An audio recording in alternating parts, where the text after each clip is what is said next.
एक ना छोटासा प्रसंग मी आज शेअर करू इच्छिते. ऑफिसमध्ये तो नेहमी लेट यायचा. घड्याळात जेव्हा 10:05 वाजायचे ना तेव्हा. ऑफिसमधले त्याचे जे बाकीचे कलिग्स होते ते कुजबुजायचे, की हा ना आळशीच आहे, याला कमिटमेंट नावाची गोष्टच माहिती नाही, हा अनप्रोफेशनल आहे. अटेंडन्स शीटमध्ये त्याचं नाव नेहमी ना लाल अक्षरात असायचं, म्हणजे लाल रंगात असायचं.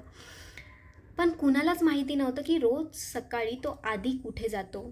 एक दिवस बॉसला कळालं की तो ऑफिसला येण्याआधी शाळेत जायचा, ते पण स्पेशल नीड्स असलेल्या मुलांच्या शाळेत. कारण त्याचा स्वतःचा मुलगा स्पेशल नीड्सचा होता आणि त्या मुलाला बाबाशिवाय सुरक्षितच वाटत नव्हतं.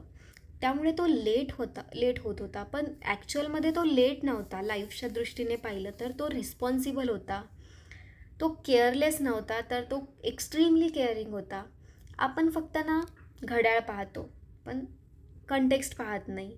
आपण टायमिंग जज करतो, पण स्टोरीज ऐकत नाही.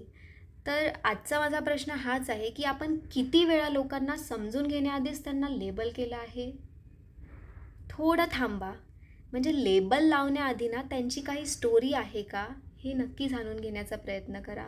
अशाच अमेझिंग व्हिडिओसाठी माझ्या चॅनलला सबस्क्राईब करा आणि हा व्हिडिओ आवडला असेल तर लाईक, कमेंट, शेअर नक्की करा. Thank you so much for watching.